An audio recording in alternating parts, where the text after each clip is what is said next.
স্বপ্নরেশ্বরী আছে। তো আমি খুব মানে শর্ট ভাবে ব্রিফলি তারপরেও ম্যাটেরিয়াল গুলো সম্পর্কে একবার একটু রিভিউ দিয়ে দিব।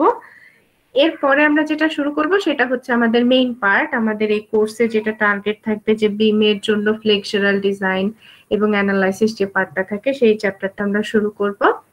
আচ্ছা, ম্যাটেরিয়ালস এর ফার্স্ট অফ অল যেটা আমাদের থাকবে, যেহেতু রিইনফোর্স কংক্রিট নামেই বোঝা যাচ্ছে যে এখানে আমাদের সবচেয়ে মোস্ট ইম্পর্টেন্ট ম্যাটেরিয়াল থাকতেছে দুইটা, একটা কংক্রিট আর একটা হচ্ছে স্টিল। তার মধ্যে কংক্রিটে কি কি থাকে? হ্যালো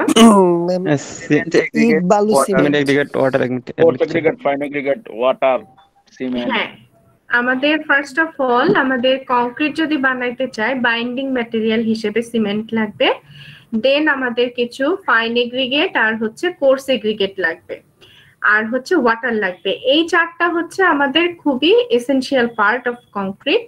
লাস্ট যে পার্টটা এখানে তোমরা দেখতে পাচ্ছ, আমি একটু পয়েন্টারটা নিয়ে নিচ্ছি, লাস্ট যে পার্টটা আছে সেটা হচ্ছে যে অ্যাডমিক্সার। অ্যাডমিক্সারটা অপশনাল, এটা কখনো কখনো দেওয়া হতে পারে নাও দেওয়া হতে পারে, এটা প্রয়োজন ভেদে ভ্যারি করে। স্ট্রেংথ বেশির জন্য, কমের জন্য, সেটিং টাইম বাড়ানোর জন্য, সেটিং টাইম কমানোর জন্য আমাদের ডিফারেন্ট টাইপের অ্যাডমিক্সার দেওয়া প্রয়োজন হতেও পারে নাও পারে।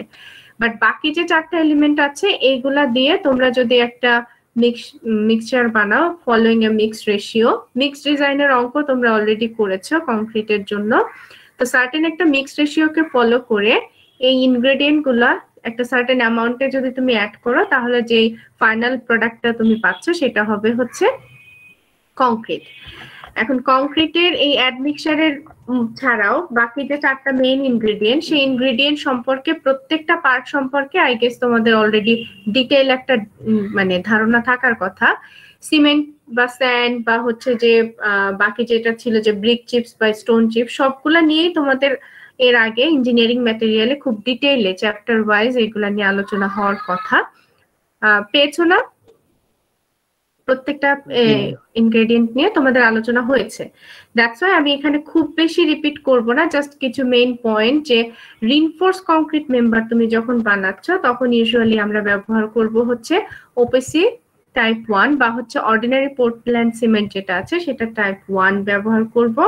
আর আমরা জানি যে আমাদের সিমেন্ট যেটা আছে সেটা বেসিক্যালি হচ্ছে তোমার ক্যালসিয়াম এবং অ্যালুমিনিয়াম সিলিকেটেরই একটা মানে উপাদান আর কি, মেইন উপাদান যেটা সেটাই দুইটা। বা এই সিমেন্টের এটার জন্য হচ্ছে ক্যালসিয়াম অক্সাইড বা লাইমস্টোন যেটা আছে, এটাও কিন্তু লাইমস্টোন যেটা সেটাও কিন্তু আমরা বাইন্ডিং ম্যাটেরিয়াল হিসেবে আগে ব্যবহার করতাম, বাট মডার্ন যেসব কনস্ট্রাকশন কাজ চলে সেখানে আমরা সিমেন্ট দেই। বাট এর আগে যখন সিমেন্ট আসে নাই তার আগে কিন্তু লাইমস্টোন দিয়েও বাইন্ডিং ম্যাটেরিয়ালের কাজটা চালানো হতো। আচ্ছা, সিমেন্টের যেটা আছে, তোমরা যদি বাজারে সিমেন্ট কিনতে চাও তাহলে যেটা তোমরা পাবে ইউনিট থাকবে হচ্ছে ব্যাগ হিসাবে, প্রতি ব্যাগ সিমেন্টে তোমরা অ্যারাউন্ড 50 কেজি করে সিমেন্ট পাবে।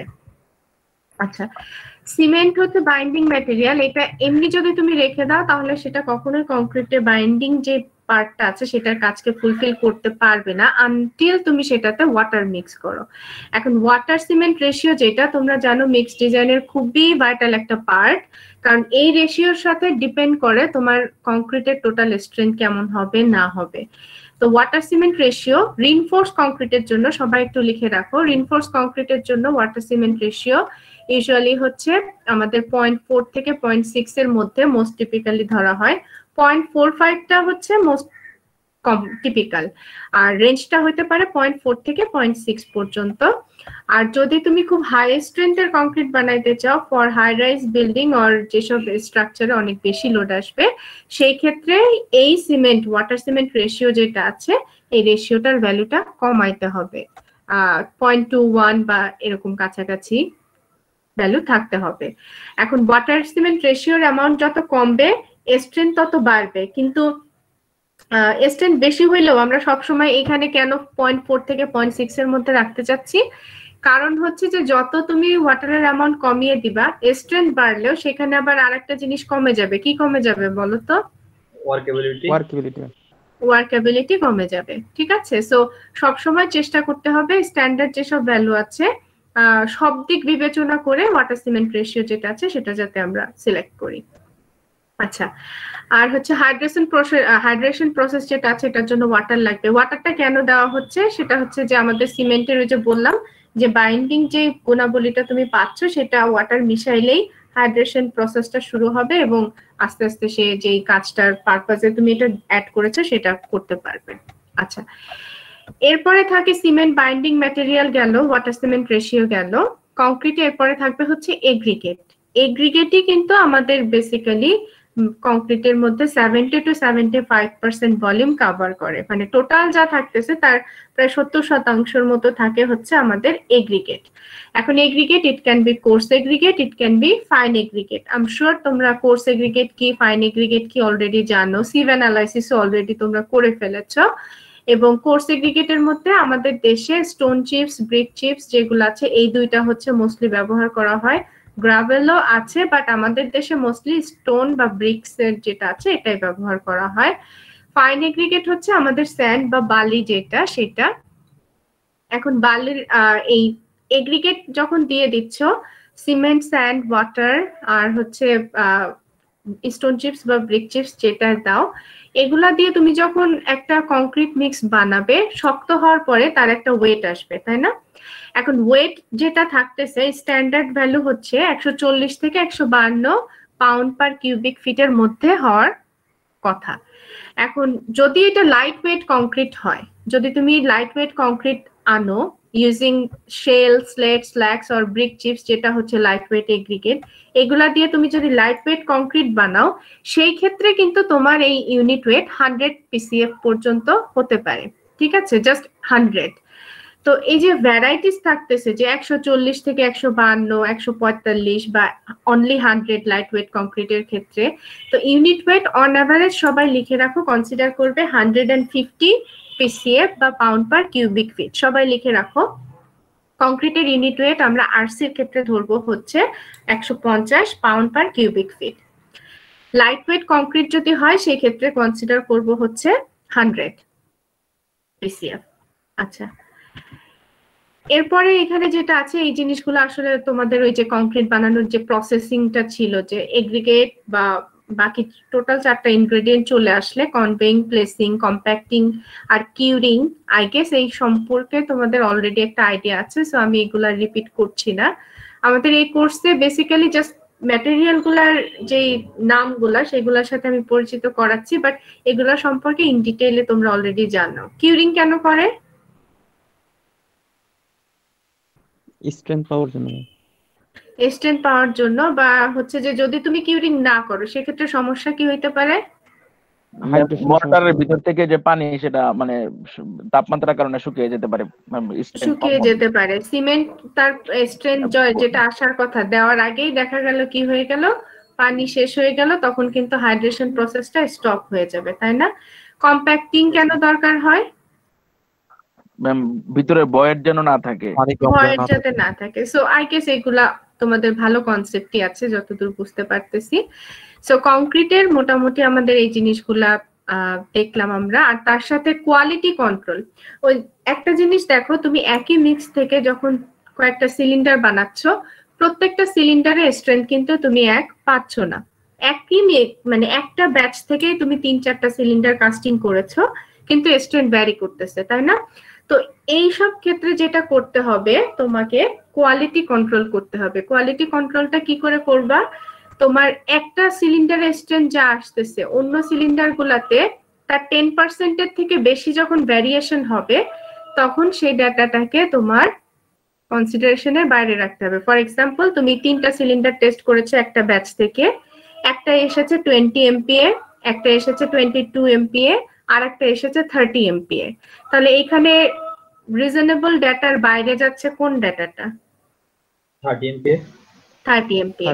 তখন তুমি কিন্তু যখন তুমি তো আর প্রত্যেকটা ব্যাচের জন্য তো তুমি 3-4টা সিলিন্ডার ডাটাকে তো আর রিপ্রেজেন্ট করবা না, তুমি তো বলবা যে আচ্ছা এই ব্যাচের স্ট্রেংথ এরকম, যে 3টার অ্যাভারেজ করতা। তো যখনই তুমি দেখলা যে 2টার থেকে আরেকটা 10% এর থেকে বেশি প্লাস মাইনাসে চলে যাচ্ছে, তখন তুমি ওই ডাটাটাকে অমিট করে কোয়ালিটিটা কন্ট্রোল করবা। যে হ্যাঁ তুমি 30 এমপিএ কিন্তু তখন বলবা না, তখন তুমি কোনটা বলবা? 20 আর 22 এর যে অ্যাভারেজটা পাবে সেটা, ঠিক আছে? সো যখন তুমি কোন একটা ম্যাটেরিয়ালের স্ট্রেংথ ক্যালকুলেশন করতেছো, টেস্টের সময় আশা করি তোমরা অলরেডি এই ধারণাগুলো পেয়েছো যে অ্যাভারেজ তুমি করবা, 3টা সিলিন্ডার মিনিমাম লাগে আমরা জানি, টেস্ট করব কম্প্রেসিভ স্ট্রেংথের জন্য বা টেনসাইলের জন্য, তবে এনশিওর করতে হবে যে আমরা যাতে ভুল কোনো ডেটা না দেই। আচ্ছা, অ্যাডমিক্সারের কথা আমি এখানে খুব বেশি বলতে, অ্যাডমিক্সারের মধ্যে প্লাস্টিসাইডার, সুপার প্লাস্টিসাইডার, অ্যাক্সিলারেটিং, সেক্রেটারিং, এয়ার এন্ট্রেনিং, এই টাইপের অনেক টাইপের তোমার অ্যাডমিক্সার আছে। আমি একটু আগেও বলেছিলাম কিছু কিছু স্ট্রেন্থ বাড়ায়, কিছু স্ট্রেন্থ সেটিং টাইম হচ্ছে বাড়িয়ে দিচ্ছে বা কমিয়ে দিচ্ছে। এইসব কারণে অ্যাডমিক্সার যেটা আছে এটা ব্যবহার করা হয়, এটা টোটালি অপশনাল। সব কংক্রিটে যে এটা যেতেই হবে এরকম কোনো মানে নেসেসিটি নেই। আচ্ছা, এখানে তোমরা যেটা দেখতে পাচ্ছ সেটা হচ্ছে যে কংক্রিটেরই stress strain curve. Stress strain curve থেকে আমরা কি ডেটা পেতে পারি? কংক্রিটের কোন ভ্যালুটা আমরা পাই স্ট্রেস স্ট্রেন কার্ভ থেকে?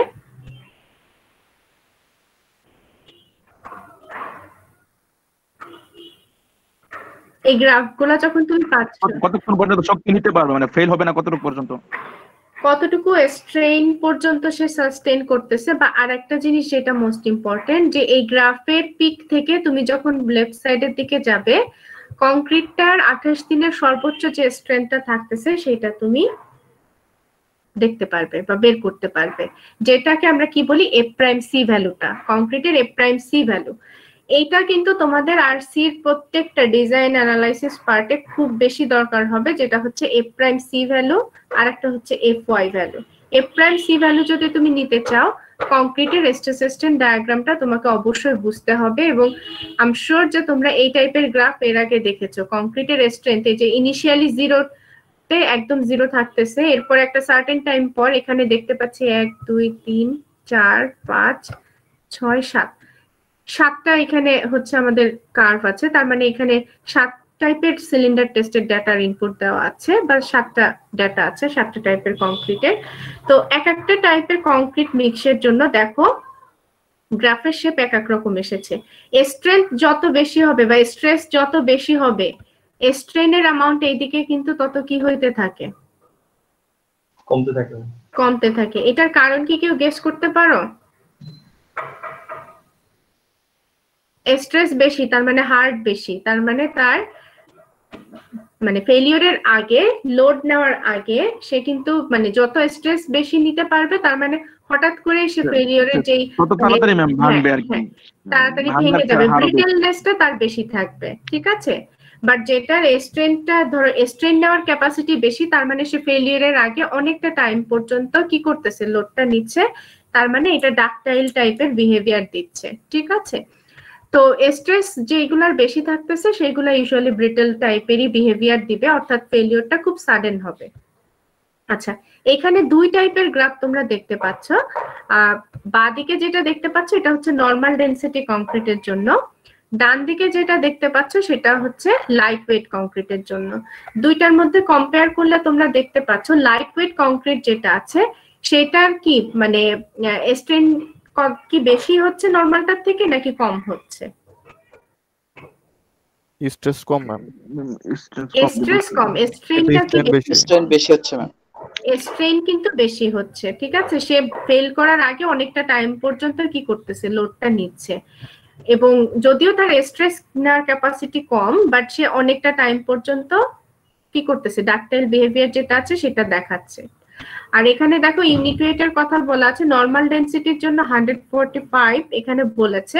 আমরা কিন্তু ধরে নিব ওই যে 140 থেকে যেহেতু 152 পর্যন্ত রেঞ্জ, আমরা অন এভারেজ ধরে নিব 150 নরমাল ডেনসিটি কংক্রিটের জন্য। লাইট ওয়েট হইলে 100 pound per cubic feet consider করব। আচ্ছা, আর হচ্ছে স্টিলের জন্য ইয়াংস মডুলাস অফ ইলাস্টিসিটি, অর্থাৎ এই যে গ্রাফ, এই গ্রাফে তোমরা দেখো যে একটা সার্টেন টাইম পর্যন্ত এটা হচ্ছে স্ট্রেট লাইন এবং তারপরে হঠাৎ করে কার্ভ হয়ে যায়। তো স্ট্রেট লাইন যতটুকু পর্যন্ত ততটুকু পর্যন্ত সে কিসে থাকতেছে, কোন রেঞ্জে? ইলাস্টিক রেঞ্জে।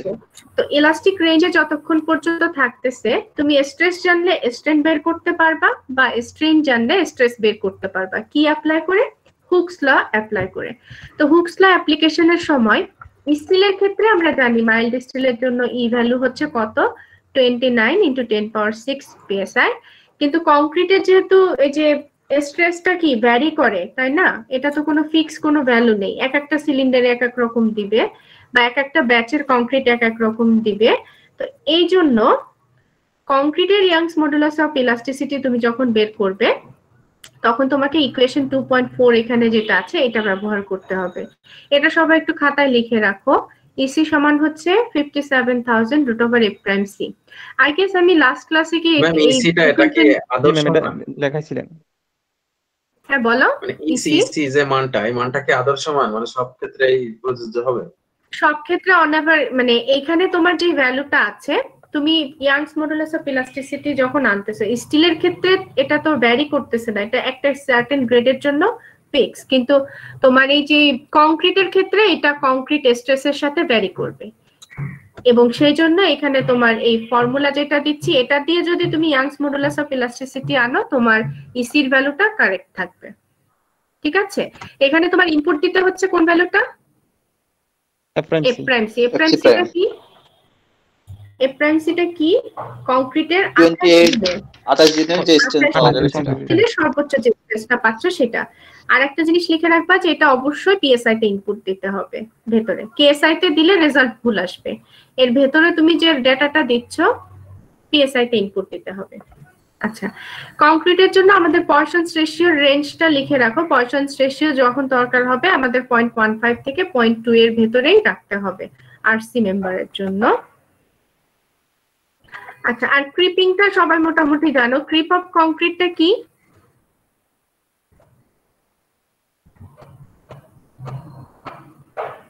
ক্রিপিং অফ কংক্রিটটা কি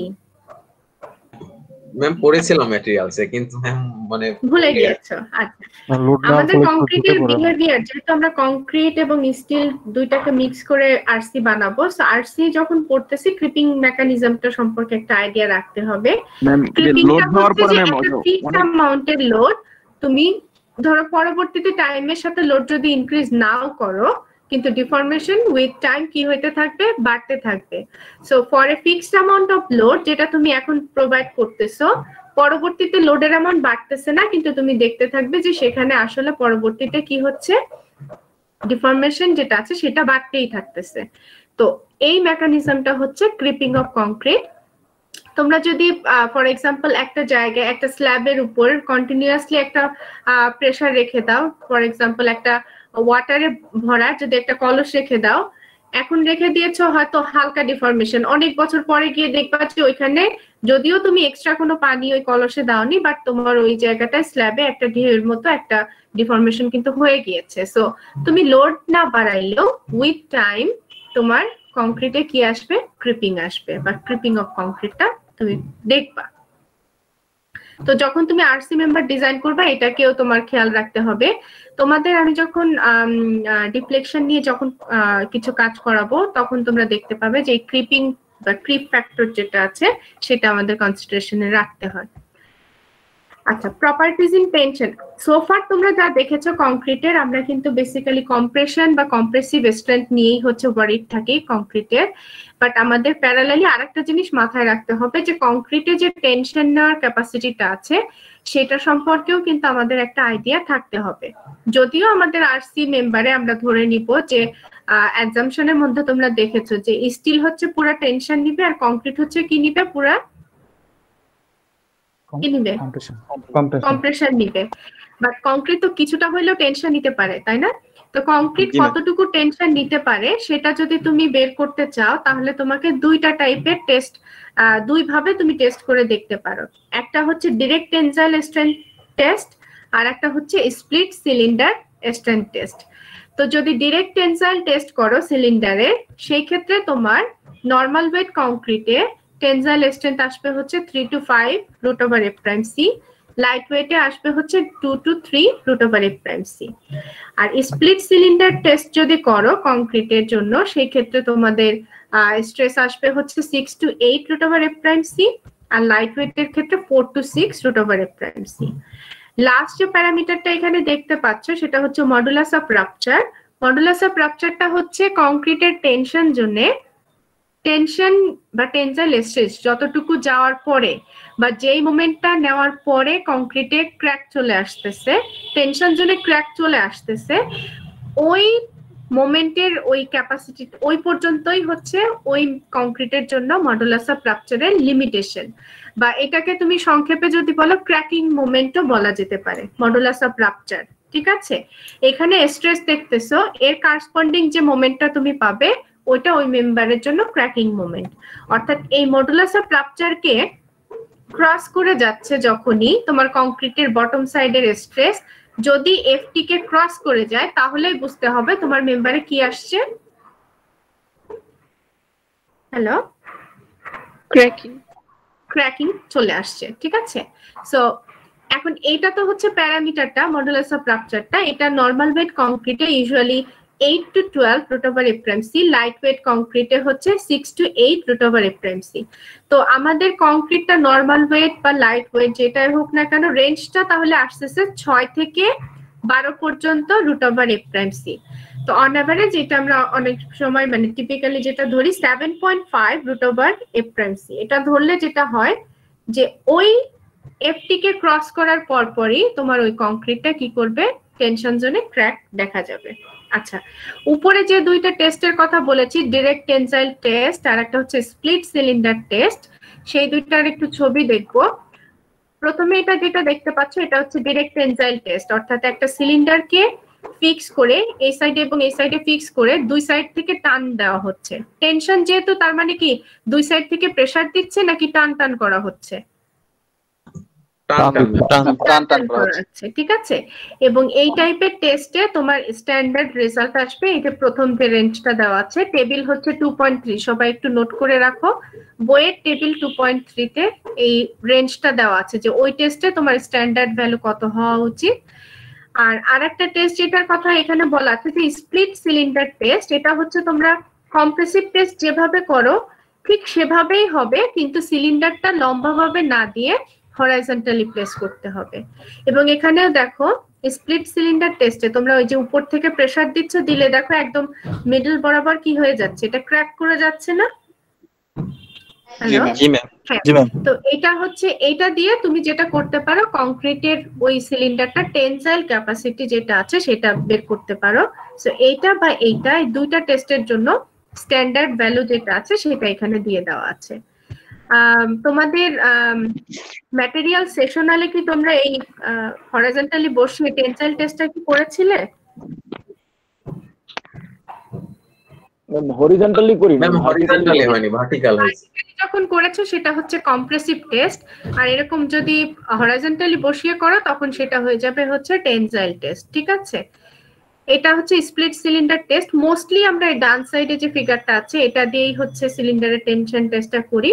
বা সাইডে যেটা আছে এটাও অবশ্যই ভালো, কিন্তু এটার একটু কমপ্লিকেটেড পার্ট, মানে ধরো এই যে সিলিন্ডারকে উপরে নিচে ফিক্স করার জন্য বোল্ট দিতে হবে, বোল্ট গুলা কেমন সাইজের হবে সেটা দেখতে হবে, এবং খুব ভালো ক্যাপাসিটি সম্পন্ন ইউটিএম যেটা হচ্ছে যে উপরে এরকম ফ্যাসিলিটিস এই টাইপের স্ট্রাকচার, এই যে এখানে দেখতে পাচ্ছ যে বিয়ারিং টিয়ারিং দিয়ে যে পার্টটা, এটা থাকতে হবে।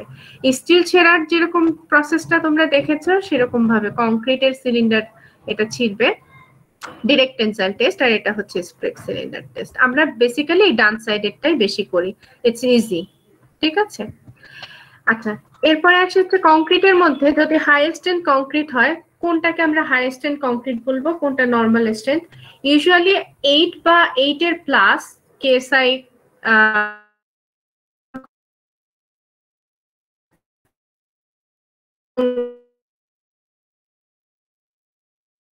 কংক্রিটের থেকে অনেক বেটার থাকে। ইউজুয়ালি যে যেটা বললাম যে লোড যেখানে বেশি বা হাই মাল্টি স্টোরি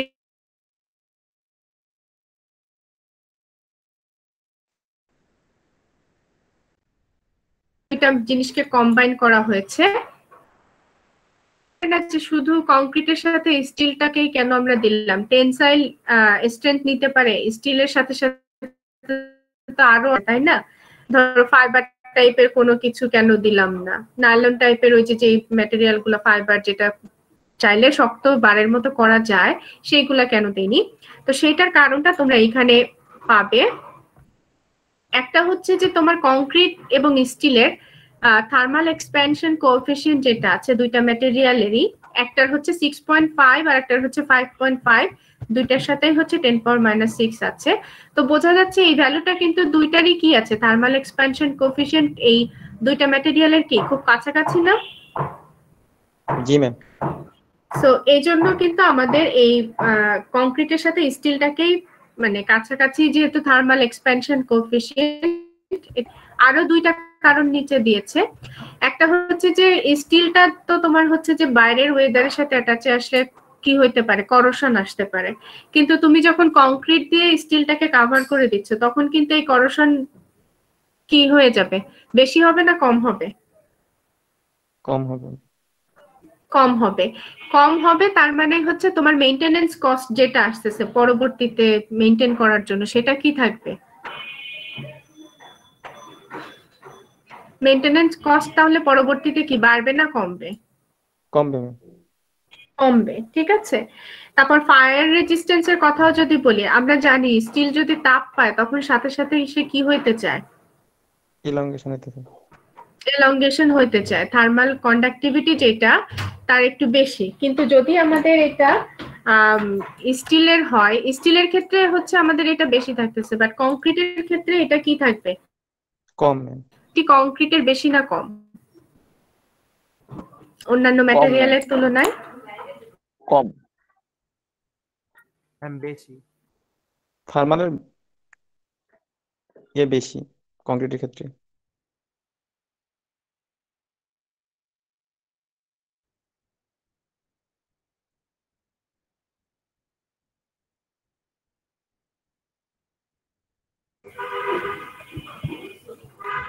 তোমরা আছো?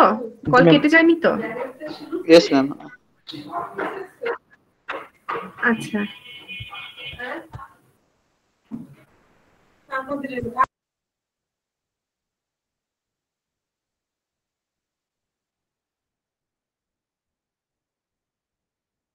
হ্যালো। হ্যাঁ জি ম্যাম। জি ম্যাম শোনা যাচ্ছে। আচ্ছা, তাহলে এই কারণে হচ্ছে যে আমাদের স্টিলের সাথে কংক্রিটটাকেই হচ্ছে আমরা কম্বাইন করতেছি, যাতে আমাদের ওভারঅল যে পারফরমেন্সটা থাকতেছে কম্বাইন ম্যাটেরিয়ালটা সেটা যাতে বেটার থাকে, ঠিক আছে। আচ্ছা, রিনফোর্সিং বার যেটা, এটা নিয়ে আসলে খুব বেশি বলার কিছু নেই। রিনফোর্সিং বারটা দেখতে কেমন হয় এখানে তোমরা দেখতে পাচ্ছ। কিছু কিছু বার থাকে কোনো ধরনের কোনো গ্রিপ উপরে নেই, একদম প্লেন থাকে, সেগুলোকে প্লেন বার বলা হয়। প্লেন বারের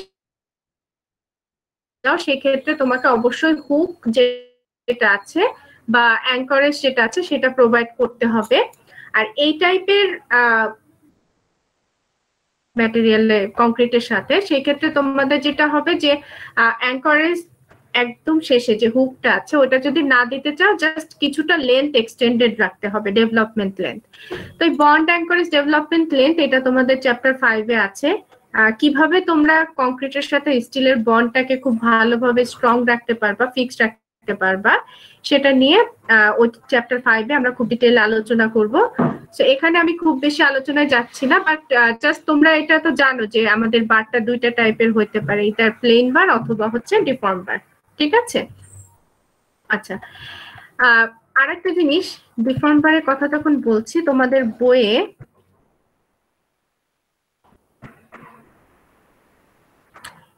যে আমি যা যা আলোচনা করতেছি প্রত্যেকটা জিনিসই চ্যাপ্টার 2-তে খুব এলাবোরেট আছে।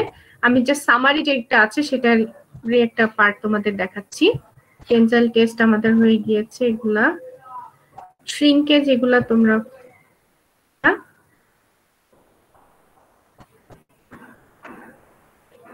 আচ্ছা, এই ছবিটা হচ্ছে আমি তোমাদের স্লাইডে দেখিয়েছি। এরপরে তোমরা দেখতে পাবে হচ্ছে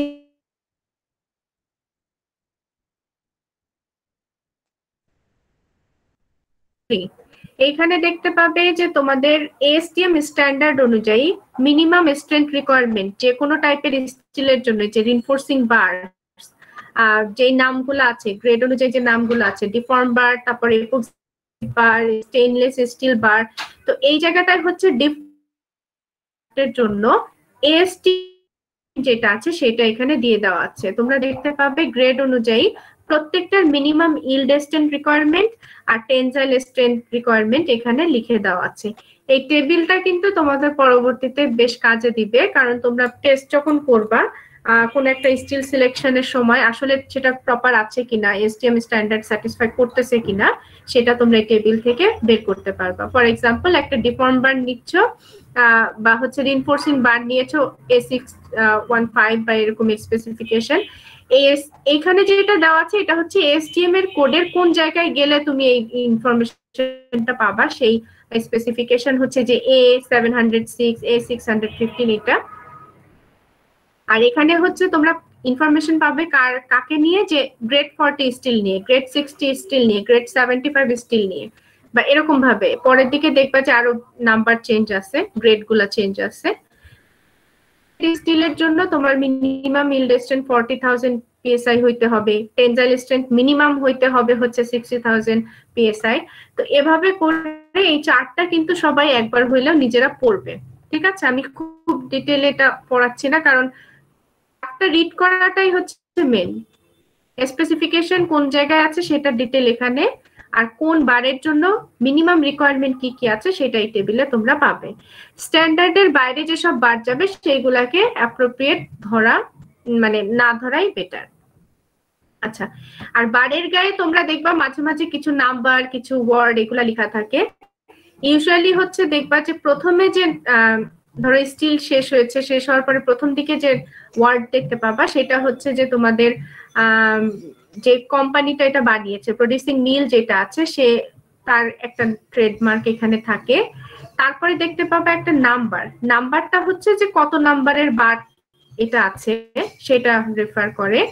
আর তারপরে দেখতে পাবা একটা থাকবে এস আছে, স্টিল যেহেতু এস দিয়েছে, তারপরে গ্রেড মার্ক থাকে, 60 গ্রেড স্টিলের জন্য 60, যদি 40 গ্রেড হইতো এখানে হয়তো 40 লেখা থাকতো, ঠিক আছে?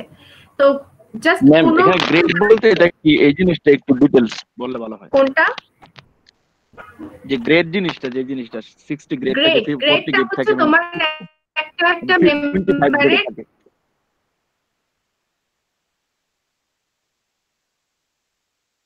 কোন নিচ্ছ একটা ইল্ড, তো ওই স্টিলটার ইল্ড স্ট্রেংথ কে, ঠিক আছে? কথাগুলো কেটে কেটে আসছে। হ্যালো ম্যাম, কথাগুলো ভেঙে ভেঙে হ্যালো ম্যাম কথাগুলো ভেঙে ভেঙে আসছে। শুনতে পাচ্ছ তোমরা? হ্যালো জি ম্যাম, এখন শুনতে পাচ্ছি ম্যাম। কথাগুলো শোনা যায় না ম্যাম, আরেকবার একটু রিপিট ম্যাম। এত এর আগে শোনা যায় না ম্যাম, এখন শোনা যাচ্ছে। হ্যালো, গ্রেড হচ্ছে তোমাদের যে স্টিলটা তোমরা ব্যবহার করতেছো ওই স্টিলের একটা ইল্ড স্ট্রেন্থ তো আছে, তো তোমার যে কোনো একটা স্টিলের ইল্ড স্ট্রেন্থ যেটা থাকতেছে সেটাকে সেই গ্রেডের স্টিল বলা হয়। যদি 40,000 psi বা 40 KSI হচ্ছে তোমার স্টিলের ইল্ড স্ট্রেন্থ হয়, তাহলে ওটাকে গ্রেড 40 স্টিল বলা হবে। এগুলো তো ইঞ্জিনিয়ারিং ম্যাটেরিয়ালসে খুব ভালোভাবে শেখানোর কথা। মনে থাকে না তো? Hello ma'am. আচ্ছা, না মনে না থাকলে হবে না, কিছু বেসিক ধরো তোমার নাম, তোমার গ্রামের নাম, এগুলা যেমন ভোলা যায় না, সেভাবে কিছু কিছু বেসিক জিনিস থাকবে যেগুলো সিভিল ইঞ্জিনিয়ারিং এ ভুলে গেলে হবে না। ইল্ড স্ট্রেন্থ কি, আলটিমেট স্ট্রেন্থ কি, টেনসাইল স্ট্রেন্থ কি, এই জিনিসগুলা কিন্তু খুব বেসিক। এগুলা তুমি যে কোনো সময় রেডি থাকতে হবে যে হ্যাঁ পারবে। তারপরে যে বারের এরিয়া, যে কয়টা বার আছে সেই বারগুলোর এরিয়া কোনটার কত হয় না হয়, অ্যাভেলেবেল যে বার সাইজ গুলো আছে সেগুলোর এরিয়াও কিন্তু তোমাকে অবশ্যই মাথায় রাখতে হবে। আচ্ছা, ম্যাম এখানে স্ট্রেস স্ট্রেন কার্ভ যেটা দেখতে পাচ্ছ ডিফারেন্ট গ্রেডে, যে একটু আগে যেটা বললাম। আচ্ছা, মাইকের আওয়াজটা কি তোমাদের অবধি যাচ্ছে?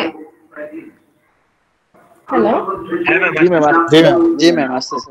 আচ্ছা, আমি মাইকটা চলে যাক, আমি তারপরে একটু কথা বলি।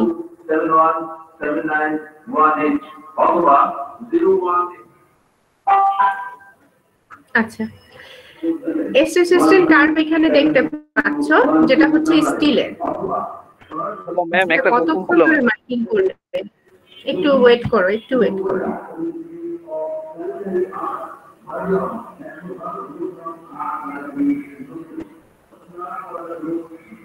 ওকে, এখন এখন আই গেস মাইকের আওয়াজটা তোমাদের কম শোনার কথা, এটা বেশ দূরে চলে গিয়েছে। আচ্ছা, এখানে তোমরা যেটা Hello, দেখতে ma'am. পাচ্ছ, হ্যাঁ বলো। ম্যাম কোন কোন বারের গায়ে ম্যাম টিএমটি লেখা থাকে, তারপর হচ্ছে ম্যাম D500 এই যে এখানে আমি দিয়েছি, এখানে আমার লেখা আছে, এখানে নিচে লেখা আছে টিএমটি হচ্ছে থার্মোমেকানিক্যালি ট্রিটেড বার, ঠিক আছে। কিছু কিছু বার যেটা হচ্ছে যে ডিফর্ম বারের পরে পরবর্তীতে দেখা গিয়েছে আবার এগুলাকে নতুন করে প্রসেস করে বা ট্রিট করে, এটা হচ্ছে থার্মোমেকানিক্যালি ট্রিটেড বার্স। এগুলা তোমার নর্মাল বারের থেকে স্ট্রেংথ আবার বেশি দেয়। স্ট্রেংথ বাড়ানোর জন্য পরবর্তীতে তোমরা দেখবে এরপরে আরো বেশি গ্রেডের স্টিল দেখাবো, যেটা হচ্ছে যে টেনশনিং করে প্রি স্ট্রেসিং স্টিল আছে কিছু। তোমাদের যখনই স্ট্রাকচারের লোডের অ্যামাউন্ট বাড়তে থাকলো, আগে যেমন 2 তলা 5 তলা বিল্ডিং করে মোটামুটি শেষ হতো, এখন তো 10 তলা 20 তলা 100 তলা পর্যন্ত বিল্ডিং করতেছে। সো স্টিলের স্ট্রেংথ তো বাড়াইতে হবে, তাই না? তো ডিফারেন্ট টাইপের ট্রিটিং প্রসেস আছে, তার মধ্যে টিএমটি বার তোমরা নাম শুনেও থাকতে পারো, কেউ কেউ নাও শুনতে পারো। টিএমটি হচ্ছে থার্মোমেকানিক্যালি ট্রিটেড বার্স। আমাদের নতুন করে তোমরা দেখবে ডিফারেন্ট দিয়ে অনেক টাইপের স্টিল কারেন্টলি আছে, যেগুলা হচ্ছে স্ট্রেংথটা খুব ভালো থাকে বা একটা সার্টেন প্রপার্টিজ এর এগেইনস্টে সেটাকে ট্রিট করে, যেটা ওই সার্টেন প্রপার্টিজ এর জন্য ভালো পারফরমেন্স দেয়, ঠিক আছে। তো এখানে আমাদের যে স্টিলের জন্য যে স্ট্রেস রেজিস্ট্যান্ট কার্ভ দেখতে পাচ্ছ, তোমরা দেখতেছো 40 60 75 90 এক একটার জন্য এক এক রকম। ডান সাইডে যে গ্রাফটা দেখতেছো এটা বেসিক্যালি বা সাইডের গ্রাফেরই জুমড ভার্সন, ঠিক আছে। এখানে ইউনিট হচ্ছে 0 100 200 আর এখানে দেখো 0 3.5 10 20, ঠিক আছে। সো এই ইনিশিয়াল পার্টটাকে তোমরা যদি জুম করো তাহলে হচ্ছে ডান সাইডের ছবি যেটা আছে সেটা দেখতে পাবে, যে এই বরাবর আসলে কি কি ছিল সেটাই এখানে জুম করে দেখানো হয়েছে। তো স্টিলের ইউজুয়ালি যে ইলাস্টিক লিমিটটা সেটা কংক্রিটের থেকে কিন্তু অনেক কি থাকে, বেশি না কম?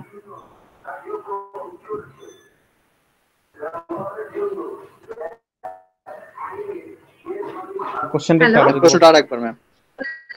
আমাদের এই যে স্টিলের জন্য যে ইলাস্টিক লিমিটটা আছে এটা কংক্রিটের তুলনায় বেশি থাকে না কম থাকে? অনেক বেশি থাকে না, বেশি থাকে না, অনেক বেশি থাকে, অনেক বেশি থাকে। তোমরা দেখেছো যে স্টিলের ক্ষেত্রে কিন্তু ইল্ডিং শুরু হয় তার আগ পর্যন্ত সে ইলাস্টিক বিহেভিয়ারটা দেয়, এবং সেটা কিন্তু কংক্রিটের তুলনায় অনেক বেশি। এবং দ্যাটস ওয়াই সে কি করতে পারে, স্টিলটা কি করতে পারে, টেনশনটা অনেক বেশি সময় ধরে রেজিস্ট করতে পারে রাদার দ্যান কংক্রিট। আচ্ছা, এখানে যেমন একটু আগে স্টিলের ক্যাটাগরি একটা দেখলা, এখানে দেখো আরো বেশি গ্রেড 250, গ্রেড 270 বা হচ্ছে 160। এটা দেখে নাম শুনে বোঝা যাচ্ছে যে এগুলোর ইল্ড স্ট্রেংথ কি অনেক বেশি না? তো এই জিনিসগুলো যেটা আছে সেটা হচ্ছে স্টিলে আগে থেকে প্রি স্ট্রেসিং করা থাকে। এখন প্রি স্ট্রেসিংটা কি? স্টিলটাকে আগে থেকে টেনশনিং করে নেওয়া হয়, এবং প্রি স্ট্রেসিং স্টিল যেটা থাকতেছে টেনশনিং যেহেতু তাকে রেজিস্ট করতে হবে, সো তার ইনিশিয়াল স্ট্রেংথ কিন্তু অনেক বেশি থাকে। এবং এইগুলা ইউজুয়ালি যেটা হয় এগুলা বার না, কেবল টাইপের জিনিস থাকে। ধরো ছোট ছোট কিছু ওয়্যার দিয়ে তুমি কিছু স্ট্র্যান্ডস বানাইলা, আছে যে টেন্ডন বানানো হয়। এখন একটা কেবলের মধ্যে কিন্তু নাম্বার অফ ওয়্যারস অনেক হইতে পারে, ঠিক আছে।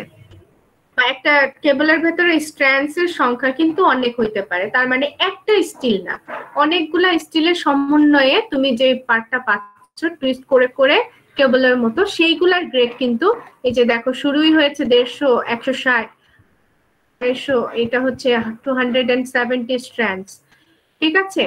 সো এইগুলা হচ্ছে আমাদের প্রি স্ট্রেসিং স্টিলের কাজে এই স্টিলগুলা ব্যবহার করা হয়, বা প্রি স্ট্রেস কংক্রিট মেম্বারে এই টাইপের স্টিলগুলা ব্যবহার করা হচ্ছে। আর 60 গ্রেড 40 গ্রেড 50 গ্রেড বা 75 গ্রেড এইগুলা হচ্ছে আমাদের আরসির ক্ষেত্রে ইউজুয়ালি ব্যবহার করা হয়। এটা পাচ্ছ? আমি কোনো আওয়াজ পাচ্ছি না। হ্যালো, জি ম্যাম, শুনতে পাচ্ছি। হ্যাঁ একটা কোশ্চেন ছিল ম্যাম, অনেকগুলো রিইনফোর্সের বারে ম্যাম D500 CW আর D500 CW আর লেখা থাকে। ম্যাম এটা মানে কোনটা ভালো, এটা কিভাবে বুঝবো? তোমার যেটাই লেখা থাকুক না কেন, তোমাকে ওই যে একটু আগে আমি একটা টেবিলের কথা বললাম না, ওইটা একটু কষ্ট করে তুমি ক্লাস শেষ হইলে একবার পড়বা। ওইখানে তোমার ডিফারেন্ট ক্যাটাগরির স্টিলের জন্য কারেসপন্ডিং স্ট্রেংথ দেওয়া আছে, তুমি সব ক্যাটাগরি ওখানে পাবে। জি ম্যাম, অনেকগুলো ভাড়া দেখছিলাম যে ম্যাম 500 হ্যাঁ। ডব্লিউ, ডব্লিউটা মানে কি বুঝাচ্ছে?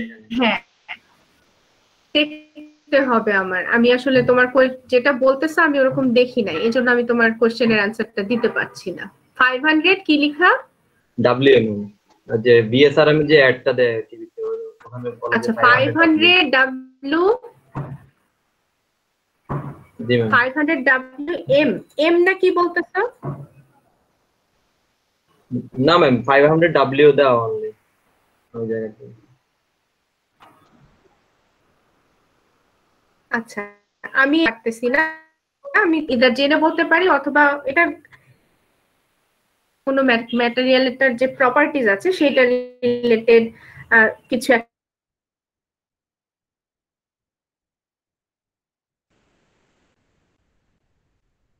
সম্ভবত যেটা মনে হচ্ছে এটা কোন একটা স্টিলের টাইপ হবে।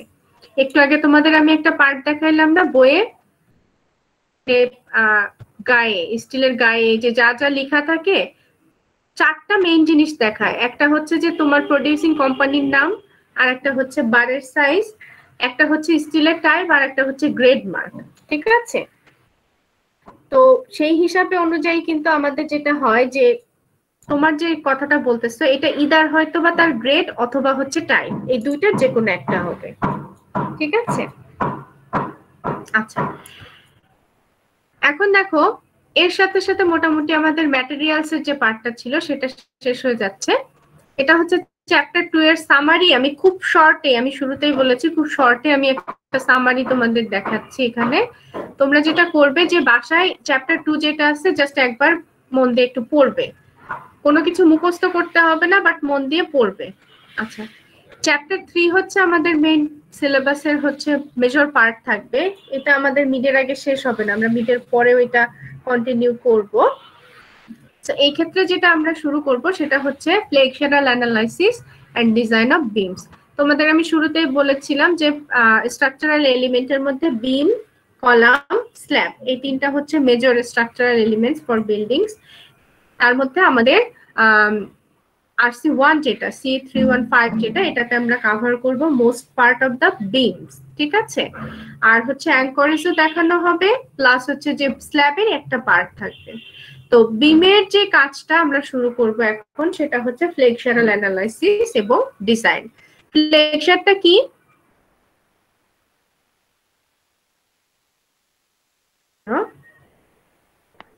নমনীয়তা। না না না, ফ্লেক্সারটা কি? ফ্লেক্সারটা হচ্ছে বেন্ডিংটা। ঠিক আছে, বা আমাদের যে মোমেন্ট নিয়ে আমরা কাজ বাজ করি সেটা। ঠিক আছে, আমাদের যখনই কোন একটা মেম্বারকে ডিজাইন করতে যাই বা অ্যানালাইসিস করতে যাই, তার মোমেন্ট ক্যাপাসিটি, তার শিয়ার ক্যাপাসিটি, এগুলা নিয়ে আমরা আলোচনা করি, বা তার ডিফ্লেকশন হচ্ছে এগুলা দেখি। তো ফ্লেক্সারাল অ্যানালাইসিস অফ বিম খুবই ভাইটাল একটা পার্ট। এটা কিন্তু পরবর্তীতে তোমাদের কাজ করবে কনস্ট্রাকশনে বা হচ্ছে ডিজাইন সেক্টরে স্পেশালি, তখন কিন্তু এটা খুব কাজে দিবে আমাদের বিমের ডিজাইন বা অ্যানালাইসিসের জন্য। ফ্লেক্সারাল অ্যানালাইসিসের জন্য যে চ্যাপ্টারটা সেটা হচ্ছে চ্যাপ্টার 3, যেটা এখন আমরা শুরু করব। চ্যাপ্টার 3 এর জন্য ফার্স্ট অফ অল এখানে দেখো ফান্ডামেন্টাল কিছু অ্যাজাম্পশন যেটা থাকবে বিম ডিজাইনের সময় বা অ্যানালাইসিসের সময়। আজকে আমরা শুধুমাত্র আই গেস ফান্ডামেন্টাল অ্যাজাম্পশন যেগুলো আছে সেগুলোর আলোচনায় শেষ করতে পারবো। তারপর হচ্ছে simple case of axial loading যেটা, সেটা পরবর্তীতে দেখানো হবে। আর হচ্ছে যে আমাদের যেই আগে চ্যাপ্টার 1 এ তোমরা অলরেডি আরসি মেম্বারের জন্য কিছু ফান্ডামেন্টাল বিহেভিয়ার এবং অ্যাজাম্পশন দেখেছিলা, ওই অ্যাজাম্পশন গুলাই আমাদের মোটামুটি বিম ডিজাইনের সময় থাকবে। তবে আমরা দেখবো যে কি কি অ্যাড হলো বা কি কি থাকতেছে সেগুলো আমরা দেখবো। আর হচ্ছে বেসিক্যালি এই চ্যাপ্টারে কি কি করা হবে, আমাদের ফ্লেক্সারের জন্য বিমের ক্রস সেকশন, তোমরা নিজেরাই একটা বিম ধরো একটা সার্টেন লোড বললাম, ওই লোডকে রেজিস্ট করতে পারে এরকম একটা বিম নিজেরাই ডিজাইন করবা। ডিজাইন বলতে হচ্ছে তোমাকে আমি একটা টার্গেট দিয়ে দিব যে এত লোড নিতে পারে একটা বিম বানাও, সেই ক্ষেত্রে তোমাকে হচ্ছে কংক্রিট ডাইমেনশন প্লাস হচ্ছে স্টিল কতটুকু যাবে পুরাটা আনতে হবে। আর অ্যানালাইসিস হচ্ছে যে ধরো আমি একটা বিম নিজে বানিয়েছি, তোমাকে বললাম যে আসলে আমি তো এরকম একটা বিম বানিয়েছি, এ আসলে কত লোড নিতে পারবে ম্যাক্সিমাম, ঠিক আছে? তো অ্যানালাইসিস করে হচ্ছে তুমি কি করবা, যে ক্যাপাসিটি বের করবা।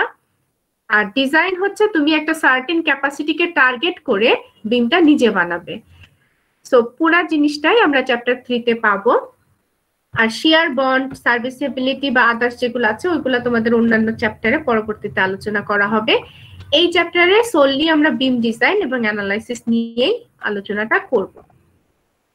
আচ্ছা, ফার্স্ট অফ অল আমাদের বিম যখন ডিজাইন করতেছি, যেহেতু হচ্ছে আরসি তে হচ্ছে কংক্রিট এবং স্টিল দুইটা টোটালি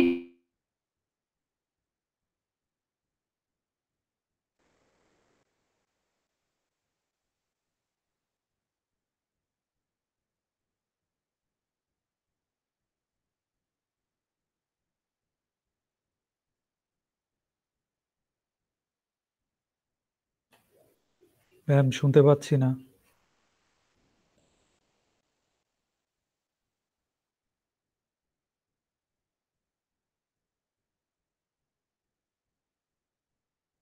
ফান্ডামেন্টাল অ্যাজাম্পশন যেটা আছে সেগুলা নিয়ে মানে খুব ডিটেইল ভাবে আলোচনা আছে, এটা আমরা আলোচনা শুরু করব।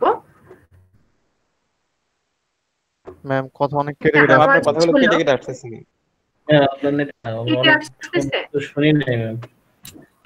এরা কিছু শুনি আচ্ছা, নাই।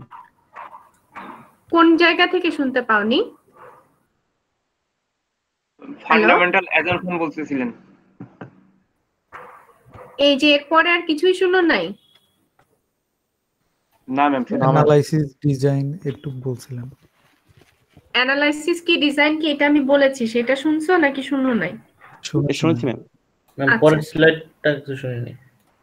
আচ্ছা, এই জায়গাটা থেকে শুনতে পাওনি। আচ্ছা, এই জন্য সম্ভবত একটা আওয়াজের মতো হয়েছে। আমি এই জন্য আবার তোমাদের ওইদিকে গেলাম যে কল কেটে গেল কিনা। শর্টকাট যদি থাকতো যে কল কেটে যাচ্ছে কিনা এটা যদি বোঝা যাইতো সেটা খুব বেটার হইতো। এনিওয়ে, আচ্ছা, এই স্লাইডে যেটা আলোচনা শুরু করেছিলাম সেটা হচ্ছে যে আমাদের আরসিতে স্টিল এবং কংক্রিট যেটা থাকে দুইটা টোটালি হচ্ছে ডিফারেন্ট ম্যাটেরিয়াল। তো হোমোজেনিয়াস ম্যাটেরিয়ালের অ্যানালাইসিস যেমন সোজা, এটার জন্য অ্যানালাইসিস বা ডিজাইন প্রসেসটার সময় আমাদের কিছু ফান্ডামেন্টাল অ্যাজাম্পশন রাখতে হবে। তোমাদের কিন্তু এই সেম কথাগুলো আমি অলরেডি চ্যাপ্টার 1 এ একবার আলোচনা করেছিলাম। ওইখানে যে বিহেভিয়ার গুলো আমরা আলোচনা করেছি এখানে আমরা সেগুলার তো থাকতেছে, তার সাথে আরো কিছু অ্যাড করব যখন আমরা বিমের জন্য কিছু ফান্ডামেন্টাল অ্যাজাম্পশন দেখব অ্যানালাইসিস বা ডিজাইনের ক্ষেত্রে। তবে এখানে দেখো শুধুমাত্র স্টিল দিয়ে বা শুধুমাত্র টিম্বার দিয়ে যদি তুমি কোন একটা বিম বানাইতা, সেই ক্ষেত্রে তোমার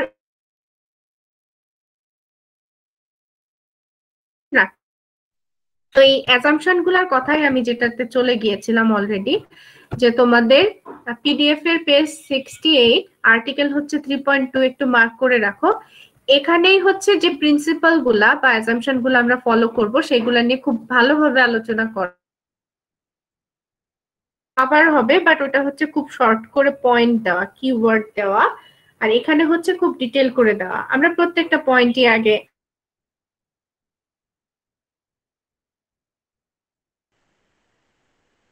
কেটে আসে। আপনার কথা কেটে কেটে আসতেছে ম্যাম। কথাই তো আসে না, কেটে কেটে আসবে কি আমার?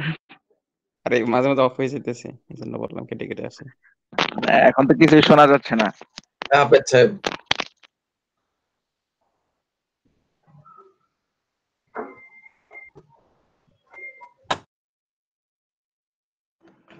ম্যাম আছেন?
রিফা ম্যাম কি আসবে?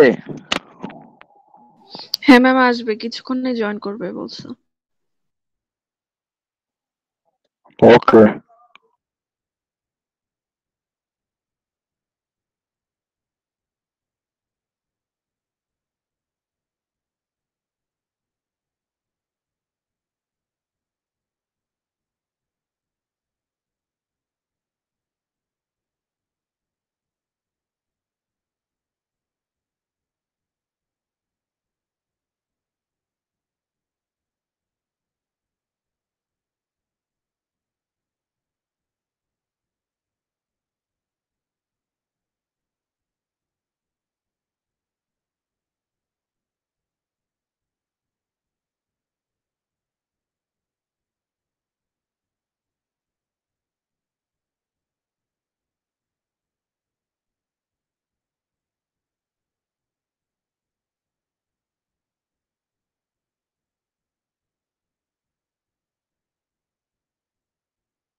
হ্যালো জি ম্যাম। জি ম্যাম। জি ম্যাম। আমার কথা তোমরা শুনতে পাচ্ছ? হ্যালো এখন ক্লিয়ার। জি ম্যাম, এখন শোনা যাচ্ছে। না, আমার ওয়াইফাইটা একদমই কাজ করছে না, পরে আমি মোবাইল ডাটাতে আর কি হটস্পটে নিয়েছি, এটাতে আমি জানি না কথার কোয়ালিটি কেমন আসতেছে। আমি স্ক্রিন শেয়ার তো অফ হয়ে গিয়েছে, এটাতে ভালো। এটাতে কি ভালো আগেরটার থেকে? জি ম্যাম। আগেরটার থেকে এটা জি ম্যাম অনেক ভালো। আচ্ছা আমি তাহলে দেখি ডেটা দিয়েই হয়তো বা আমি চেষ্টা করব, এরপর আগেও আমি 3-4 বার এই প্রবলেম ফেস করছি। আচ্ছা আমি স্ক্রিন শেয়ার দিয়েছি, এটা দেখতে পাচ্ছ তোমরা? জি ম্যাম। জি ম্যাম। আচ্ছা এগেইন কোন পর্যন্ত তোমরা শুনেছিলে আমাকে একটু বলো। এই স্লাইডটা ম্যাম। এই স্লাইডের শুরু পর্যন্ত আমরা যে হোমোজেনিয়াস ম্যাটেরিয়ালের কথা বলতেছিলাম। জি ম্যাম। আচ্ছা তো বেসিক্যালি এখানে তোমরা দেখতে পাবে পিডিএফ এর পেজ নাম্বার 68, আর্টিকেল হচ্ছে 3.2। সেখানে অলরেডি মানে আমি একবার চ্যাপ্টার 1-এ তোমাদের সাথে আলোচনা করেছিলাম যে যেহেতু আরসি হচ্ছে নন হোমোজেনিয়াস ম্যাটেরিয়াল, সো সেখানে আমাদের যখন ডিজাইন বা অ্যানালাইসিস করব কিছু প্রিন্সিপালস বা ফান্ডামেন্টাল অ্যাজাম্পশন আমাদের মাথায় রাখতে হবে। তো ফার্স্ট অফ অল এখানে যেটা বলেছে যে যেসব প্রিন্সিপালস আমাদের ফলো করতে হয়, যে আরসি মেম্বারের যে কোনো ক্রস সেকশন যদি আমরা নেই, সেখানে যে ফোর্সগুলা পাচ্ছি, ফোর্সগুলাকে আমরা দুইটা কম্পোনেন্টে ভাগ করতে পারবো। একটা থাকবে হচ্ছে যে আমাদের নর্মাল টু দ্য প্ল্যান, আর একটা হচ্ছে ট্যানজেনশিয়াল টু দ্য প্ল্যান। তোমরা অলরেডি যখন মেকানিক্স করেছো তখন অলরেডি জানো যে কম্পোনেন্টে ভাগ করার যে ব্যাপারটা, সেটা অলরেডি জানো আই গেস। তো যেই সব ফোর্সগুলা আমাদের এখানে দেখো লেখা আছে, components that are normal to the section are bending stresses. তো এখানে যে দুইটা ক্যাটাগরি বলতেছি, একটা হচ্ছে যে আমাদের এটার সাথে নরমাল, আর একটা হচ্ছে ট্যানজেনশিয়াল। তো নরমাল যে ফোর্সগুলা কাজ করবে সেগুলা হচ্ছে আমাদের বেন্ডিং স্ট্রেস নামে পরিচিত, আর সেকশনের সাথে ট্যানজেনশিয়াল ভাবে যে ফোর্সগুলা থাকবে সেইগুলাকে আমরা বলবো হচ্ছে শিয়ার স্ট্রেসেস, বা এখানে তোমাদের দেখো বলে দিয়েছে যে শেয়ার ফোর্সেসও বলতে পারো, শেয়ার স্ট্রেসেস বা শেয়ার ফোর্সেস। এবং আমাদের বেন্ডিং স্ট্রেস যেটা থাকতেছে, সে যেটা করবে যে আমাদের এক্সটার্নাল লোডিং এর কারণে যে বেন্ডিংটা আসতেছে সেটার হচ্ছে এটাকে রেফার করবে, এবং যেসব শেয়ার স্ট্রেস আসতেছে বা ট্রান্সফার্স যে ফোর্সগুলো আসতেছে সেইগুলাকে রেজিস্ট করবে হচ্ছে শেয়ার স্ট্রেসটা। তাহলে একটা সেকশন নিয়েছো আরসি মেম্বারের, তাহলে ওই সেকশনে তুমি ফোর্স যেটা পাচ্ছ, ইন্টারনাল ফোর্স পাচ্ছ দুইটা, একটা হচ্ছে নর্মাল টু দ্য সেকশন আর একটা হচ্ছে tangential to the section. Normal to the section যেটা থাকতেছে সেটাকে আমরা কি বলতেছি? বেন্ডিং। সেটাকে কি বেন্ডিং স্ট্রেসেস বলতেছি। এক্সটার্নাল লোডিং এর কারণে যত বেন্ডিং মোমেন্ট আসবে এ সেটাকে ব্যালেন্স করার চেষ্টা করবে। আর যেসব ফোর্স কম্পোনেন্ট গুলা আমাদের সেকশনের উপরে ট্যানজেনশিয়াল ভাবে আছে সেইগুলাকে আমরা রেফার করব অ্যাজ শিয়ার স্ট্রেসেস। এরা কি করবে? এক্সটার্নাল শিয়ার ফোর্স বা ট্রান্সভার্স ফোর্স যেগুলো আছে সেইগুলাকে কি করবে? রেজিস্ট করবে। এটা হচ্ছে আমাদের আরসি এর জন্য একদম বেসিক প্রিন্সিপাল। এখন কিছু ফান্ডামেন্টাল অ্যাজাম্পশন আছে, অ্যাজাম্পশন গুলা এখানে তোমাদের 1 2 করে 6টা টোটাল অ্যাজাম্পশন এখানে আছে, 3 4 5 6। 6টার মধ্যে একদম প্রথম যেটা আছে সেটা হচ্ছে এখানে দেখো, plan cross section remain plan even after bending. এটা তোমরা কিন্তু একদম চ্যাপ্টার 1-এও অলরেডি দেখেছো যে শুধুমাত্র বিমের ফ্লেক্সারাল ডিজাইন বা অ্যানালাইসিস এর জন্য না, ওভারঅল আরসি এর জন্য কিন্তু এই রুলটা ভ্যালিড আছে যে plan cross section remain plan even after bending. আচ্ছা, সেকেন্ড যে ফান্ডামেন্টাল অ্যাজাম্পশন আছে সেটা হচ্ছে তোমার বিমের যে কোনো একটা জায়গার বেন্ডিং স্ট্রেস যেটা আছে সেটা ওই জায়গাটার স্ট্রেনের উপর ডিপেন্ড করে। এটার জন্য আমি একটু এখানে পয়েন্টারটা নিয়ে নিচ্ছি, খেয়াল করে দেখো। এটা হচ্ছে যে স্ট্রেস স্ট্রেন কার্ভ, যে কোনো একটা মেম্বারের জন্য এটা হচ্ছে কম্প্রেশন দিকে, এটা হচ্ছে টেনশন দিকে। তো তোমরা খেয়াল করে দেখো এই কার্ভের যে কোনো জায়গায় স্ট্রেসের অ্যামাউন্ট যেটা আছে সেটা কিসের উপর ডিপেন্ড করতেছে? স্ট্রেনের উপর। আবার স্ট্রেনের ভ্যালুগুলোও কিসের উপর ডিপেন্ড করতেছে? স্ট্রেসের উপর। কিসের উপর? স্ট্রেসের উপর। তো সবাই খেয়াল করে দেখো, যতদূর পর্যন্ত এই লাইনটা মানে একদম স্ট্রেট আছে ততক্ষণ পর্যন্ত আমরা এটাকে ধরে নিব হচ্ছে ইলাস্টিক রেঞ্জে আছে। তো ইলাস্টিক রেঞ্জে তোমার একটা মেম্বারে ধরো এক্সটার্নাল লোড আসছে, লোডের ফলে সেখানে তো স্ট্রেন আসতেছে। তো ওই স্ট্রেনটা, ম্যাক্সিমাম যে স্ট্রেনটা, সেটা যদি এই স্ট্রেট লাইনের একদম লাস্ট লিমিট যেটা আছে সেই স্ট্রেনের থেকে ছোট হয়, তাহলে মেম্বারটা কি হিসাবে বিহেভ করবে? ইলাস্টিক। ইলাস্টিক। এবং ইলাস্টিক ভাবে যখনই মেম্বারটা বিহেভ করবে, স্ট্রেস ডিস্ট্রিবিউশন যেটা আছে সেটা হচ্ছে কি থাকবে? একদম লিনিয়ার থাকবে। দেখো একদম স্ট্রেট কার্ভ থাকতেছে। আর যখনই দেখবে যে প্রপোর্শনাল লিমিটে যে স্ট্রেসটা আছে বা স্ট্রেনটা আছে, তোমার বস্তুতে বা তোমার মেম্বারটাতে এক্সটার্নাল লোডিং এর কারণে স্ট্রেনটা যখনই অনেক বড় থাকবে, কতটুকু বড়? এই প্রপোর্শনাল লিমিটে যে স্ট্রেন আছে তাকে যদি ক্রস করে যায়, এই যে বস্তুতে যেটা আসতেছে এপসাইলন ম্যাক্স, এটা যদি এপসাইলন পি বা প্রপোর্শনাল স্ট্রেন লিমিট যেটা আছে সেটা থেকে যদি বড় হয়ে যায়, তখন কিন্তু আর এই ইলাস্টিসিটি থাকবে কি থাকবে না? ইলাস্টিক বিহেভিয়ারটা কি থাকবে? থাকবে না। ইলাস্টিক বিহেভিয়ার যখনই থাকবে না, তখনই কিন্তু মেম্বারের স্ট্রেস ডিস্ট্রিবিউশন আর লিনিয়ার ভাবে হবে না। সবাই খেয়াল করে দেখো, ইলাস্টিক রেঞ্জে যেভাবে লিনিয়ার ভাবে এটা ডিস্ট্রিবিউট হচ্ছিল, এখানে কিন্তু কি হয়ে যাচ্ছে, প্যারাবোলিক কার্ভের মতো করে স্ট্রেসের ডিস্ট্রিবিউশনটা হচ্ছে। অর্থাৎ এইখানে ডিস্টেন্সের সাথে স্ট্রেসটা তখন আর লিনিয়ার ভাবে বাড়ছে বা কমছে না, এটা কার্ভের মতো হয়ে যাচ্ছে। ঠিক আছে? সো যদি তুমি এখানে কোনো একটা সার্টেন পয়েন্টের স্ট্রেস আনতে চাও, তাহলে তোমাকে এই কার্ভের ইকুয়েশন আগে সলভ করতে হবে, দেন তোমাকে জানতে হবে যে আসলে কোথায় কতটুকু স্ট্রেস কাজ করতেছে। তো এটা হচ্ছে আমাদের সেকেন্ড যে অ্যাসাম্পশনটা বলেছে, যে bending stress F at any point depends on the strain at that point. strain এর উপর ডিপেন্ড করতেছে যে আসলে স্ট্রেসের ডিস্ট্রিবিউশনটা কেমন হবে, সেটা লিনিয়ার হবে নাকি প্যারাবোলিক হবে, অর্থাৎ সেটা প্রপোর্শনাল লিমিটের মধ্যে আছে না বাইরে আছে, সেটা ডিপেন্ড করবে কিসের উপর, স্ট্রেনের অ্যামাউন্টের উপর। আচ্ছা, এরপরে যেটা দিয়েছে যে shear stresses also depends on the cross section and stress strain diagram. Bending স্ট্রেসের মতো শিয়ার স্ট্রেসও কিন্তু তোমার ক্রস সেকশন এবং স্ট্রেস স্ট্রেন ডায়াগ্রামের উপর ডিপেন্ডেন্ট। শিয়ার স্ট্রেসটা ম্যাক্সিমাম কোথায় থাকবে, নিউট্রাল এক্সিসে, আর জিরো থাকবে at the extreme fibre stress. এখানে দেখো শিয়ারের ডিস্ট্রিবিউশন, এটা ধরো কোন একটা ক্রস সেকশন নেওয়া হয়েছে, শিয়ার ডিস্ট্রিবিউশনটা এখানে দেওয়া আছে। শিয়ার স্ট্রেসটা দেখো এক্সট্রিম ফাইবার টপে এবং বটমে শিয়ার স্ট্রেস কত আছে এখানে, টাউ ম্যাক্স কত এই ডায়াগ্রামটায়, 0। আর সবচেয়ে বেশি কোথায় মনে হচ্ছে, একদম মিড স্প্যান বরাবর। ঠিক আছে? তো এই রেক্ট্যাঙ্গুলার না হয়ে আই শেপের বিম বা টি শেপের বিমও যদি হয়, সেক্ষেত্রেও দেখা যাবে যে টপে এবং বটমে extreme fibre stress, shear stress যেটা, সেটা হচ্ছে 0। আর সবচেয়ে বেশি থাকবে কোথায়, একদম নিউট্রাল এক্সিস বরাবর ম্যাক্সিমাম শিয়ার স্ট্রেস যেটা, সেটা থাকবে।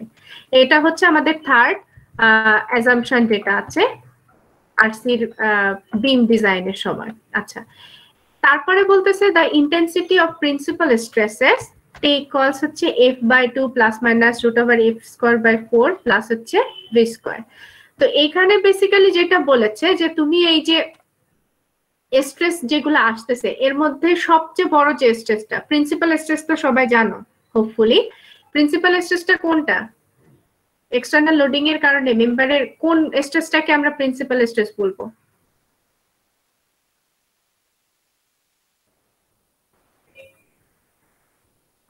হ্যালো, তোমরা আছো? হ্যালো, জি ম্যাম। আচ্ছা, প্রিন্সিপাল স্ট্রেস কোনটাকে বলবো, একটা সেকশনের মধ্যে তোমার লোড আসতেছে, লোড আসার পরে যেই জায়গাটায় স্ট্রেস সবচেয়ে বেশি থাকতেছে ওই স্ট্রেসটাই রেফার করবো অ্যাজ প্রিন্সিপাল স্ট্রেস। এবং সেটা বের করতে পারবো কিভাবে, যদি আমরা নর্মাল স্ট্রেস এবং ট্যানজেনশিয়াল শিয়ার স্ট্রেস যেটা আছে, অর্থাৎ বেন্ডিং স্ট্রেস আর হচ্ছে শিয়ার স্ট্রেস, এই দুইটার মান যদি জানি, তাহলে সেখান থেকে আমরা ফর্মুলার সাহায্যে প্রিন্সিপাল স্ট্রেস বা ম্যাক্সিমাম স্ট্রেস কত আসতে পারে সেটা বের করতে পারি। কিভাবে, এখানে যে ফর্মুলাটা আছে এটা দিয়ে। এখানে এফটা কি, বেন্ডিংটা, আর ভিটা কি, শিয়ারিং স্ট্রেসটা। ঠিক আছে? সো ফর্মুলায় তুমি ওই দুইটা স্ট্রেসের মান বসাই দিলে যে স্ট্রেসটা পাচ্ছ সেটা হবে হচ্ছে প্রিন্সিপাল স্ট্রেস বা ইন্টেন্সিটি অফ, বা তোমার ওই সেকশনে সর্বোচ্চ কত স্ট্রেস আসতে পারে সেটা আর কি বের করা। এই ইকুয়েশন কিন্তু অনেকগুলো এক্সপেরিমেন্টের পরে একটা টিপিক্যাল একটা ইকুয়েশন আমরা পেয়েছি, রিসার্চাররা এটা প্রোভাইড করেছে। আচ্ছা, এরপরে 5 নাম্বার যেটা বলেছে নিউট্রাল এক্সিসের কথা, যেটা বলতেছে নিউট্রাল এক্সিসে আমাদের কোনো বেন্ডিং কি থাকবে নিউট্রাল এক্সিসে? না ম্যাম, শুধুমাত্র হরাইজন্টাল এবং ভার্টিক্যাল শিয়ার শুধুমাত্র থাকবে। এবং তাহলে নিউট্রাল এক্সিসে যেহেতু বেন্ডিং থাকতেছে না, তাহলে ওইখানে পিওর শিয়ার কন্ডিশন থাকতেছে নিউট্রাল এক্সিস বরাবর। আচ্ছা, 6 নাম্বার যেটা আছে, 6 নাম্বারটা হচ্ছে আরসি বিমেরই ওই যে ইলাস্টিক লিমিটের কথা যেটা বলেছিলাম, যে স্ট্রেট লাইন পর্যন্ত, এই পর্যন্ত হচ্ছে ইলাস্টিক রেঞ্জ। তো এই ইলাস্টিক রেঞ্জের মধ্যে যদি হয়, তাহলে তুমি বেন্ডিং আর শিয়ার খুব ইজিলি ক্যালকুলেট করে ফেলতে পারবা। তো কিভাবে সেই ক্যালকুলেশনটা হবে সেটাই হচ্ছে তোমার 6 নাম্বার ফান্ডামেন্টাল অ্যাজাম্পশনের মধ্যে বলেছে। বলবো অবশ্যই অবশ্যই তোমরা বই থেকে দেখবে, এটা এখানে খুব ডিটেল করে দিয়েছে 5, 6 হচ্ছে 70 নাম্বার পেজে গিয়ে দেখতে পাবে। প্রথমে যেটা বলেছে the neutral axis passes through the centre of gravity of the cross section, অর্থাৎ রেক্ট্যাঙ্গুলার সেকশন হোক, টি বিম হোক, আই বিম হোক, যে কোনো বিমের ওই ক্রস সেকশনের সিজি যেটা আছে আমাদের বিমটার নিউট্রাল এক্সিসও ওই এক্সিস বরাবরই যাবে। ঠিক আছে, তো তুমি একটা মেম্বারের সিজি বের করা তো জানো, তোমরা অলরেডি মেকানিক্স করে এসেছো, যে কোনো শেপের যে কোনো মেম্বারের সিজি আনতে পারবে না? Yes ma'am. জি ম্যাম। ওই সিজিটাই হবে হচ্ছে ওই মেম্বারটার জন্য নিউট্রাল এক্সিস। তবে আমি এখন যে রুলগুলা বলবো এটা কোন পর্যন্ত ভ্যালিড, যতক্ষণ পর্যন্ত বিমটা ইলাস্টিক রেঞ্জের মধ্যে থাকে। ঠিক আছে, সো নিউট্রাল এক্সিসটা সিজি দিয়ে যাবে, এটা 1 নাম্বার পয়েন্ট। তোমাদের বেন্ডিং স্ট্রেস যেটা হচ্ছে নরমাল টু দ্য সেকশন করতে গেলে তোমাকে F equals MY over I এই ফর্মুলাটা দিলে তোমরা বেন্ডিং স্ট্রেস পেয়ে যাবে। যে কোনো একটা বিমের যে কোনো একটা ক্রস সেকশনে ইলাস্টিক রেঞ্জের মধ্যে বেন্ডিং স্ট্রেস এফ সমান কত? MY over I, my over I. এখানে এমটা কি? এক্সটার্নাল লোডের কারণে যে মোমেন্ট আসতেছে সেটা, ওয়াইটা হচ্ছে সেন্ট্রয়েডাল ডিসটেন্স বা হচ্ছে টোটাল হাইটের হাফ রেক্টেঙ্গুলার ক্ষেত্রে বা সিমেট্রিকের ক্ষেত্রে, আর আইটা কি? Moment of inertia. Moment of inertia. ঠিক আছে, আর ম্যাক্সিমাম বেন্ডিং স্ট্রেস যদি বের করতে চাও তখন এই এম ওয়াইটা হয়ে যাবে হচ্ছে এমসি ওভার আই। সিটা কি? সিটা হচ্ছে নিউট্রাল এক্সিস থেকে একদম আউটার মোস্ট ফাইবার স্ট্রেসের ডিসটেন্সটা। তো এখানে আবার এমসি ওভার আই কে তোমরা এম ওভার এস লিখতে পারো। এসটা হচ্ছে আই ওভার সি বা হচ্ছে সেকশন মডুলাস। আই গেস তোমরা অলরেডি সেকশন মডুলাস বা এমসি বা ওয়াই এই টার্মগুলোর সাথে পরিচিত আছো তো, নাকি না? থাকার কথা। সেকশন মডুলাস কি এটা জানার কথা। আচ্ছা, so bending stress M y over I আর ম্যাক্সিমাম বেন্ডিং স্ট্রেস হচ্ছে এমসি ওভার আই বা হচ্ছে এম ওভার এস, যেখানে এসটা হচ্ছে আই ওভার সি বা হচ্ছে সেকশন মডুলাস। আচ্ছা, ইলাস্টিক লিমিটের মধ্যে আরসি মেম্বারের যে কোনো সেকশনে, বিমের যে কোনো সেকশনে শিয়ার স্ট্রেস যদি আনতে চাও, শিয়ার স্ট্রেসটা হবে হচ্ছে ভিকিউ ওভার আইবি। ঠিক আছে, আর এখানে যে পার্টটা দেখতে পাচ্ছ না সমানের বাঁ দিকে হবে হচ্ছে ছোট ভি স্ট্রেস, যেহেতু ছোট ভি আমি একটু এই যে এখানে দেখো লেখা আছে এই বরাবর দেখতে পাচ্ছ, ছোট ভি সমান হচ্ছে capital V Q over IT বা আইবি, যে কোনো একটা লিখতে পারো। টি বা বি যেটা আছে সেটা হচ্ছে বিমের উইডথটা, আর বাকিগুলা তো মোটামুটি সব জানো। ক্যাপিটাল ভিটা কি? যেহেতু শিয়ার স্ট্রেস বের করতে চাচ্ছি তাহলে শিয়ার ফোর্স যেটা থাকতেছে সেটা হচ্ছে আমাদের বিটা, আর কিউটা হচ্ছে স্ট্যাটিক্যাল মোমেন্ট, আর আই হচ্ছে আমাদের মোমেন্ট অফ ইনার্শিয়া, আর বি বা টি যে কোনো একটা লিখতে পারো। তোমরা কোনটা শিখছো, বি কিউ ওভার আইবি না আইটি? IT ma'am. আইটি। হ্যাঁ, আইটি বা আইবি, বি হোক বা টি হোক, এটা জাস্ট না মানে তোমরা যেটা দিয়ে ডিনোট করো বেসিক্যালি ওটা রেফার করবে কি বিম যেটা নিচ্ছ সেটার উইথটা।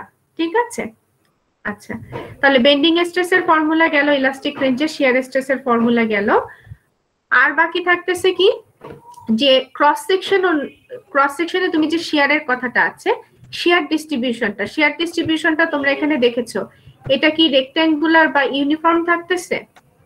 কি শেপের থাকতেছে এটা? শিয়ার ডিস্ট্রিবিউশনটা ইউজুয়ালি প্যারাবোলিক শেপের থাকতেছে। এবং ইলাস্টিক রেঞ্জে এই যে তুমি যদি কোনো একটা মেম্বারের ক্রস সেকশনে যদি শিয়ার আনতে চাও, ইলাস্টিক রেঞ্জে তোমার এই ডিস্ট্রিবিউশনটা প্যারাবোলিকই হবে। এবং প্যারাবোলিক যখন থাকতেছে তখন হচ্ছে এই নিউট্রাল এক্সিস যেটা আছে সেখানে ম্যাক্সিমাম থাকবে আউটার ফাইবারের 0, আর ম্যাক্সিমাম যেটার কথা বারবার বলতেছি যে ওই মাঝ বরাবর বেশি থাকবে, এই যে নিউট্রাল এক্সিস বরাবর এখানে শেয়ারটা বেশি থাকবে, ওটার অ্যামাউন্টটা সবাই লিখে রাখো, এটা হবে হচ্ছে 1.5 V by BH, বা তোমাদের বইয়ে যেটা দিয়ে দেওয়া আছে 3/2 হচ্ছে তোমার 1.5 টাইমস হচ্ছে V by BH। ঠিক আছে, by BH। V R B তো জানো, H টা কি? যে ক্রস সেকশনটা নিচ্ছ তার উপরের দিকে মানে লম্বা বরাবর যে ডাইমেনশনটা বা হাইট যেটা আছে সেটা। ঠিক আছে, তাহলে এই হচ্ছে মোটামুটি আমাদের ফান্ডামেন্টাল অ্যাজাম্পশন। আমরা আজকে আর ক্লাস লেন্দি করব না, আমাদের 3:20 বাজে। 5-7 মিনিটের মতো তো আমাদের নেটওয়ার্কেরই সমস্যা ছিল, সো সেটা আমাদের এখানে কভার হলো। সো বিমের জন্য ফান্ডামেন্টাল অ্যাজাম্পশন আমি যেগুলো আজকে আলোচনা করলাম, বাসায় অবশ্যই আমি আবারও বলছি, পিডিএফ এ আমি যে ফাইলটা দিয়েছি, যদি কোনো ওয়ার্ডে যে এরকম যদি না আসে, মিসিং থাকে, সেই ক্ষেত্রে লেকচারের নোটের হেল্প নিতে পারো, বাট একটু বাসায় পড়তে হবে, কারণ এইগুলোর উপর বেস করে কিন্তু আগামীতে আমরা যেটা করব যে অ্যানালাইসিস এবং ডিজাইন গুলা করব, তখন কিন্তু এই জিনিসগুলো আমি বারবার রিপিট করব না, আমি জাস্ট জিজ্ঞেস করব যে এই ক্ষেত্রে আমরা কি ধরবো, ওই ক্ষেত্রে কি করব। ঠিক আছে? আচ্ছা, কারো কোনো কোয়েশ্চেন আছে আমরা যে পার্টগুলো আলোচনা করলাম এর মধ্যে? ম্যাম এই আমরা যেগুলা পড়লাম বা যে মানগুলা সবসময় প্রয়োজন, এর জন্য আসলে কোনো ফ্লো চার্ট নাই যেখান থেকে দেখা যাচ্ছে মানে খুব দ্রুত আমরা মানে এগুলা নিতে পারি সেই চার্ট থেকে, বা দেখা যাচ্ছে অনেক সময় এগুলা বের করতে কিন্তু খুব সমস্যা হবে আর কি যদি খুব বেশি প্র্যাকটিস না থাকে। আচ্ছা, বিমের জন্য তোমাকে যেটা বলি, ডিজাইন যখন শুরু করবে তখন দেখবা যে বারবার ক্যালকুলেশন করা লাগতেছে, এরপরে তো আরো ডিটেইল ফর্মুলা আসবে। তো প্রথমে আমি তোমাদের যেটা করাবো, ডিটেইল ফর্মুলা দিয়ে তো অবশ্যই এক্সাম্পল করাবো, আর বইয়ে কিছু অ্যাপেন্ডিক্স থাকে, ঠিক আছে, ডিজাইন ইজি করার জন্য বা অ্যানালাইসিস ইজি করার জন্য কিছু অ্যাপেন্ডিক্স আছে, সেগুলো আমরা ওগুলারও অ্যাপ্লিকেশন, ওইটাও ডিরেক্টলি তোমরা হুট করে ব্যবহার করতে পারবে না, হাতে কলমে পুরাটা শিখে দেন শর্টকাটে যাব আমরা। ঠিক আছে? জি ম্যাম, শুরুতেই শর্টকাট দিয়ে শুরু করব না। আচ্ছা, কারো আর কোনো কোয়েশ্চেন না থাকলে আমি রেকর্ডিং অফ করব এবং অ্যাটেন্ডেন্স নেওয়া শুরু করব। ওকে।